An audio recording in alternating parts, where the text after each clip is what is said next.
कि भाई कोई गड्ढा आएगा तो आपको ब्रेक मारना है और पैडल को रोकना है। कितने काम बता दिए गए आपको कि पैडल को रोक लेना है, ब्रेक को मारना है, हैंडल को सीधे रखना है और साइकिल गिरने न पावे।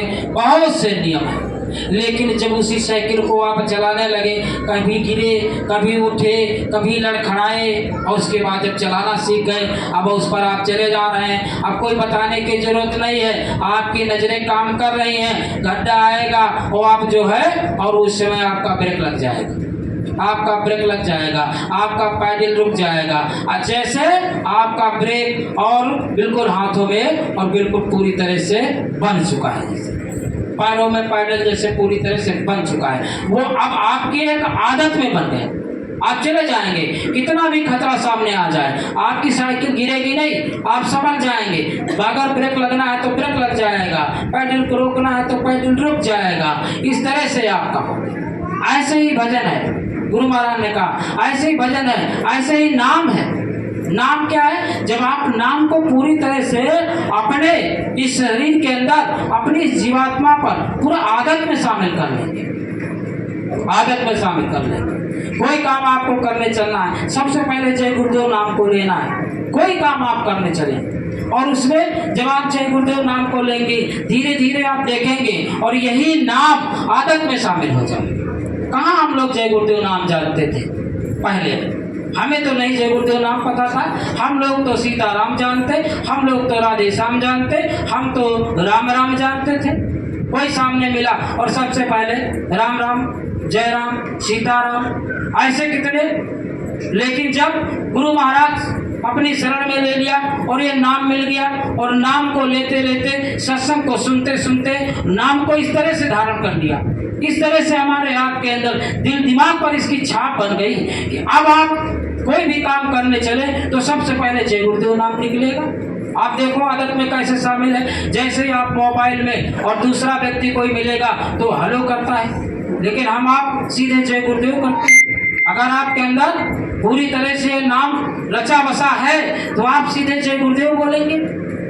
कभी कभी सामने वाला बिल्कुल अवाक रह जाता है, ये कौन सा नाम आ गया, अब वो लड़खड़ा जाता है। उसने कभी जय गुरुदेव नाम नहीं लिया, आपने इधर से जय गुरुदेव नाम बोल दिया। अब बोलता जय गुरुदेव बोलें कि राम राम बोलें कि नमस्ते करें कि हेलो करें, लड़खड़ा जाता है।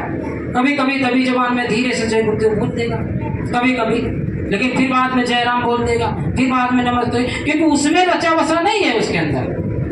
वो तो सोचता था कि अगला जो सामने से नमस्ते बोलेगा, वो सोच रहा था कि ये तो राम राम बोलेगा। लेकिन जब उसको जय गुरुदेव नाम सामने से सुनाई पड़ गया तो वो बेचारा लड़खड़ा गया।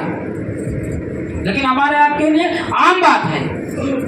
तो ऐसे क्यों? क्योंकि हमारे आपके अंदर ये जय गुरुदेव नाम पूरी तरह से रच बस गया है, आदत में शामिल हो गया। और उनके अंदर अभी वो नहीं है, उनको अभी नहीं मिला है, तो उनके अंदर ये सोच अभी नहीं बन पाई। इसी के लिए गुरु महाराज ने जो है देश दुनिया के लोगों से अपील किया, सबका आह्वान किया कि सब इस जय गुरुदेव नाम को और अपने अंदर धारण कर ले। ये जय गुरुदेव नाम प्रभु का है, ये कोई किसी शरीर का नाम नहीं है, ये किसी हारवंश के पुतले का नाम नहीं है, ये कोई बाबा जी का नाम नहीं है। ये तो बाबा जी जय गुरुदेव नाम का प्रचार प्रसार किया और इसको अंतर में जगाया है, दुनिया के लोगों को बताया है। तो इसलिए दुनिया स्वामी जी महाराज को जय गुरुदेव नाम से पुकारने लगी। प्रभु ये तो प्रभु का नाम है। गुरु महाराज कहते थे बच्चा, आपके ऊपर कोई भारी मुसीबत जब पड़े और आप इसको जब याद करोगे 10 बार इस जय गुरुदेव नाम को ले लो। और उस समय गुरु महाराज ने कहा मैं मिलूंगा, मैं मिलूंगा। कैसे महात्मा द्विभाषी होते हैं, यानी दो प्रकार से उसी बात को कह देते हैं। एक जगह कहते हैं हम तो आपको छोटे से सेवादार हैं और हमको ये भाई हाथ का रखा हुआ हमारा तो ये फला नाम है, ये नाम तो प्रभु का है, का ये प्रभु का नाम है, हम आपके सेवक हैं। उधर दूसरी जगह कह दिया भारी मुसीबत पड़े तो आप इस जय गुरुदेव नाम को 10 बार ले लेना और तो हम मिलेंगे, मैं आपके मिलेंगे और आपका बिगड़ा हुआ काम करेंगे, आपका संभाल करेंगे। फिर ये बता दिया दोनों तरफ से। अब जो समझ गया वो स्वामी जी महाराज, वही मालिक, वो मानामी महाप्रभु जो जिसका नाम जय गुरुदेव नाम गुरु महाराज ने रखा, और जब आप उसको याद करोगे जो वो मिल जाए, वही प्रभु, वही मालिक, वही स्वामी। फिर तो इस तरह से हमको आपको गुरु महाराज ने ये बोध कराया, ये हमको आपको जानकारी कराई। तो इस जय गुरुदेव नाम को पूरी तरह से हम आप अपने अंदर धारण कर लें, रच बस जाए पूरी तरह से। और ये काम सत्संग से होगा, ये काम भजन से होगा, और ये काम सेवा से होगा।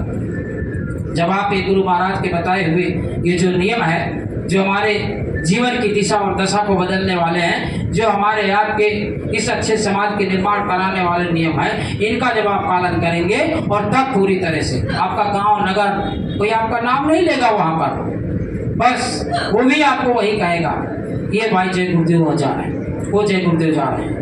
क्यों? क्योंकि ये जय गुरुदेव को नाम को पूरी तरह से धारण कर लिया है। गुरु महाराज का कहीं भी सत्संग होता है और ये अपना जो है और लेकर के अपना साधन और पहुंच जाते हैं।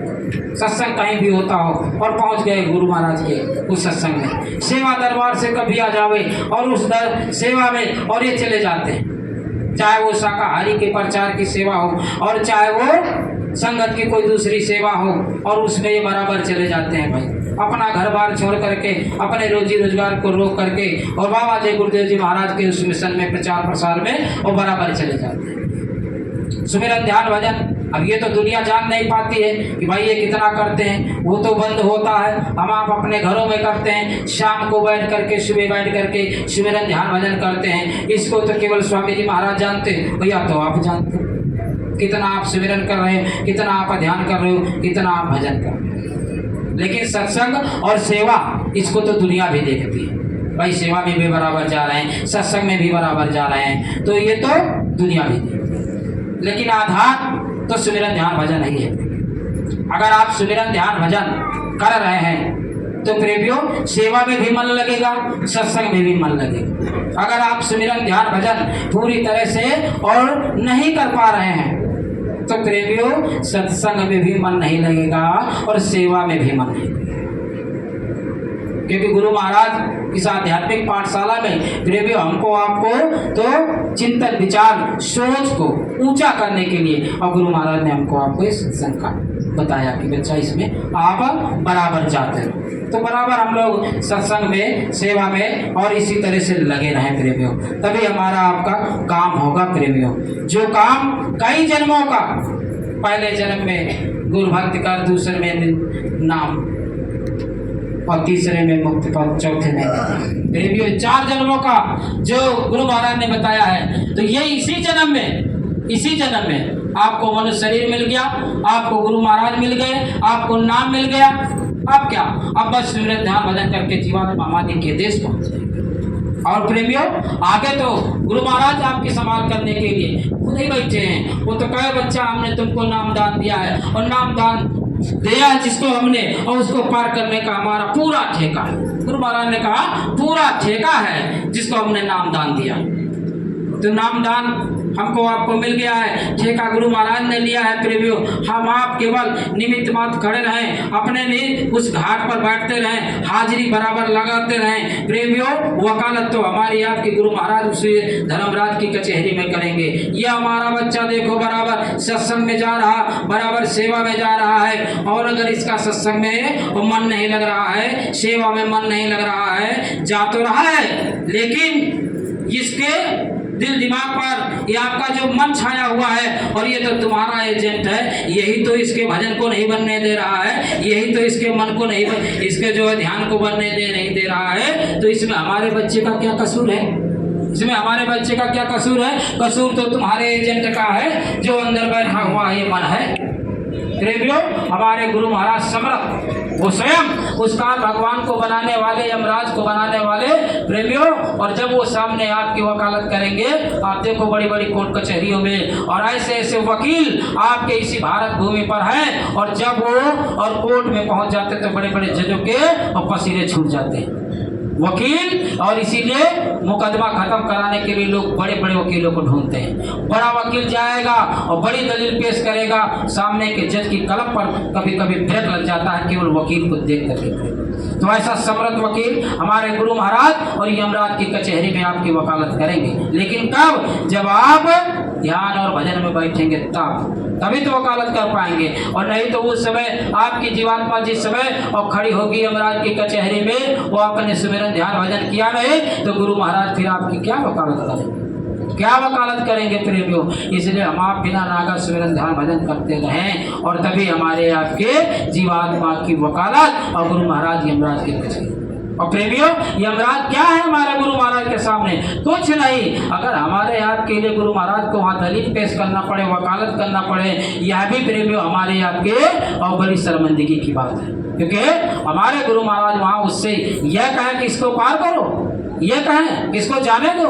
अरे प्रेमियों, हमारे वो गुरु महाराज स्वयं अनामी महाप्रभु, हम लोग इतना भजन कर लें, हम लोग इतनी सेवा कर लें, हम लोग इतना सत्संग कर लें कि जब यमराज की कचहरी में हमारी जीवात्मा जाए और उस समय यमराज को जब देखे और गुरु महाराज को देख करके और सीधे कह दे कि ले जाइए प्रभु, ले जाइए प्रभु, जब आप करोगे और तब ऐसा होगा। गुरु महाराज को फिर वहाँ वकालत न करना पड़ेगा। लेकिन महात्मा प्रेमियों, वो तो हमारे आपके लिए और वो जीवात्मा के कल्याण के लिए, और वो तो वचनबद्ध है, वो वचनबद्ध है। उन्होंने वचन दिया है कि हम अपने और वो बच्चे को पार करेंगे जिसको मैंने नाम दिया। तो इसलिए हम बराबर सिमरन ध्यान भजन करते रहें। ये जीवात्मा को ऊपर जो कर्म कर्जा लगा हुआ है, इस कर्म कर्जे की सफाई के लिए ही हम आप नाम का सिमरन करते हैं। कर्म कर्जे के सफाई के लिए ही हम आप सत्संग में आते हैं। कर्म कर्जे की सफाई के लिए ही हम आप सेवा में जाते हैं। ये 3 साधन है जिनसे जन्म जन्मांतर का कर्म साफ होता है। जो हमने पीछे के जन्मों में पाप किया, जो पीछे के जन्मों में पुण्य किया, वह कर्म जो है ये 3 प्रकार से साफ होता है, जो जीवात्मा के सामने लगा हुआ है। और वो नाम का सुमिरन से आप सफाई होगी। जो उससे मोटा कर्म है उसके लिए सत्संग आना पड़ता है, सत्संग में आना पड़ता है। और फिर जो उससे मोटा कर्म है, जो सुमिरन से नहीं खत्म हो पाता, जो आपका सत्संग से खत्म नहीं हो पाता, तो फिर सेवा महात्मा का बनते हैं। इसलिए गुरु महाराज कहते थे सत्संग जल होता है, सत्संग जल होता है और सेवा साबुन होती है। साबुन का काम क्या होता है? हमें साबुन की जरूरत तब पड़ती है जब कोई ऐसा धब्बा, कोई ऐसा दाग जो पानी से नहीं साफ हो रहा है, और तब साबुन की जरूरत पड़ती है। साबुन लगा दिया, सेवा। लेकिन प्रेम गुरु महाराज ऐसे महाप्रभु, ऐसे ऐसे हम लोगों ने कर्म किए हैं पीछे के जन्मों में कि वो कोई कर्म नाम के सुमिरन से भी नहीं खत्म हो पाता, और सत्संग से भी नहीं खत्म हो पाता, सेवा से भी नहीं खत्म हो पाता। तो उस समय गुरु महाराज दया कर देते हैं, कृपा कर देते हैं। और जब दया कर देते हैं, कृपा कर देते हैं, और उस समय ये जीव और घबरा जाता है।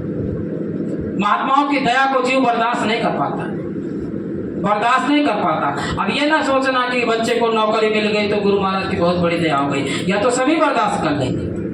ये तो हमारे गुरु महाराज की भजन को बनाने के लिए, हमारे आपके दिल दिमाग पर बेटा बेटियों के लिए और इतना चिंतन विचार ना रहे, इसके लिए गुरु महाराज ने घर परिवार में बरकत के रूप में हमारे साधनों को जुटाया। लेकिन महात्मा जब दया करते हैं, कृपा करते हैं, तो उस समय जीव घबरा जाता है, क्योंकि महात्माओं की दया से और 3 चीजें मिलती हैं। 3 चीजें मिलती हैं। एक बीमारी मिलती है, बीमारी मिलती है महात्मा गुरु की दया से, और दूसरे अपमान, और तीसरा गरीबी। ये 3 चीजें मिलती हैं गुरु की दया से, और इन 3 चीजों को कोई लेना नहीं चाहता, कोई नहीं लेना चाहता। कोई नहीं चाहता कि हमको बीमारी मिले, कोई नहीं चाहता कि हमको जो है और अपमान मिले, कोई नहीं चाहता है कि हमको गरीबी मिले, कहाँ कोई चाहता है। लेकिन गुरु दया करते हैं, वो दया करेंगे क्योंकि वो तो आपको पार करना चाहते हैं। आपके ना चाहते हुए भी आपका अपमान वो करा देंगे, आपके ना चाहते हुए वो आपको गरीब कर देंगे, थोड़े दिनों के लिए, हमेशा के लिए नहीं, थोड़े दिनों के लिए। वो कर्म खत्म होगा और फिर आप वैसे हो जाएंगे, फिर वो आपका अपमान सम्मान में बदल जाएगा, फिर वो आपकी गरीबी अमीरी में बदल जाएगी, फिर वो बीमारी आपकी जो है स्वस्थ शरीर में बदल जाएगी। वो तो गुरु की दया से कभी कभी आपके प्रारब्ध कर्म है पीछे के, उन प्रारब्ध कर्मों को महात्मा कभी छेड़ते नहीं है। वो तो क्रियामान संचित कर्मों को केवल छेड़ते हैं, उनको खत्म करते हैं, बाकी वो आपके प्रारब्ध कर्मों को कभी नहीं छोड़ते।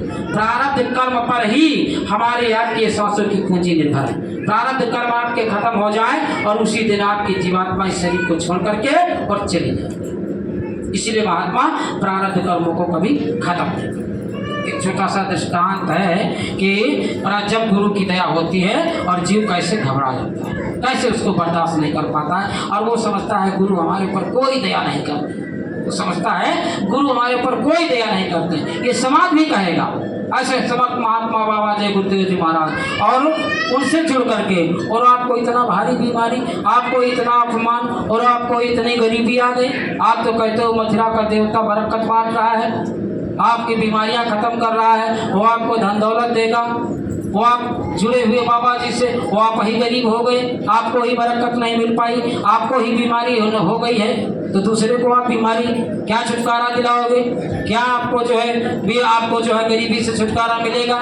प्रेमियों, लेकिन न दुनिया को पता और न हम आपको ही पता है कि वो जो हो रहा है वो हमारे पीछे के कर्म से हो रहा है, और उसमें गुरु की दया न जुड़ी हो तो हम आप बर्दाश्त नहीं कर सकते।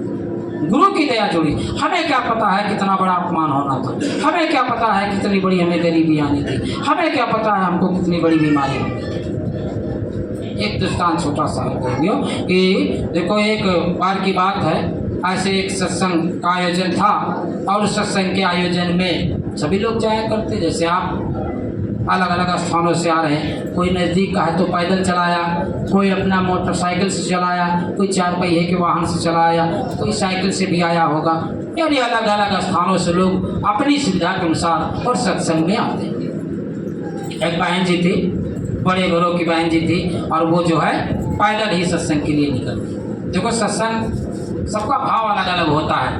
प्रभु के मनाने का, देवी देवताओं को मनाने का। बहुत से लोग हैं मंदिरों में जाते हैं, साधन से चले जाएंगे, कोई पालकी से चला जाएगा, और कोई जो है परिक्रमा करता हुआ जाता है, कोई पैदल जाता है कि भाई ये भगवान हम पर खुश हो जाए, ये देवता हम पर खुश हो जाए। तो अलग अलग सोच के अनुसार लोग जाते हैं। तो ऐसे ही वो बड़े घरों की थी, पैदल जा रही थी कि हम अपना सत्संग में वैसे भी सादगी में जाना चाहिए, सादगी में जाना चाहिए। पूज्य महाराज जी देखो मंच से हमेशा कहते हैं कि आपको जो है ऐसे नकली जेवरात पहन करके आना चाहिए, ज़्यादा सज धज करके नहीं आना चाहिए, सादे वेशभूषा में आना चाहिए, क्योंकि महात्मा का जो दरबार है वहाँ कोई ज़रूरत नहीं। आप किसी पार्टी फंक्शन में जावे तो आप अच्छे कपड़े, अच्छे गहने, अच्छे गाड़ी सबसे आप जावे, लेकिन सत्संग में सादगी में जाना चाहिए। लेकिन गुरु महाराज दोनों प्रकार से, गुरु महाराज यहाँ भी कहते थे बच्चा आप जितने अच्छे कपड़े पहन सकते हो तो उतने अच्छे कपड़े पहनो, जिस रास्ते से, जिस गली से आप निकलो तो लोग देखें तो देखते रह जाए ये बाबा जय गुरुदेव जी महाराज का प्रेमी जा रहा है और पूरा अप टू डेट बना हुआ जेंटलमैन बन करके जा रहा है। तो अच्छे अच्छे कपड़ों में जब आप चलोगे तो प्रेमियों, ये समाज जो होता है, ये समाज भी चमत्कार को नमस्कार करता है। तो कोई ऐसा नहीं है कि और बहुत दिनों का कपड़ा रखा हुआ और उसी को आपने पहन लिया, और वो सदरी जो कभी और वो खूंटी में टंगी और धुआं गई उसी में लग गया है, आपने सोचा चलो आज भाई आश्रम पर जाना है और बस उसी को लगा। ऐसा नहीं, कोई समय परिस्थिति हो तो बात अलग है, लेकिन हमेशा ऐसा। तो वो भी जा रही थी, बीच रास्ते में एक गुरु भाई और भी जा रहा था, वो भी सत्संग के लिए ही जा रहा था, रास्ते में चला जा रहा था। बेचारे को चलने में बड़ी परेशानी थी, चल नहीं पा रहा था, उसको लकवा मारा हुआ था, फालिश जिसे कहते, लकवा मारा हुआ था, वो चल नहीं पा रहा था, रास्ते में लड़खड़ाते हुए चल रहा था। वो बहन जी ने जब देखा कि ये हमारा गुरु भाई है और ये तो लड़खड़ाते हुए चल रहा है और इसको तो भाई बड़ी परेशानी है, अगर थोड़ी सी मदद कर दी जाए तो इनको आराम मिल जाएगी और ये भी समय से पहुंच जाएंगे सत्संग में और हमारी सेवा भी हो जाएगी। अब यही सोच करके और उन्होंने और उस गुरु भाई को हाथ का सहारा दे दिया, सहारा पा करके, और उसे सत्संगी को आराम मिल गया। अब उन्हीं का हाथ पकड़ करके और सहारे से और वो धीरे धीरे सत्संग में पहुंच गया।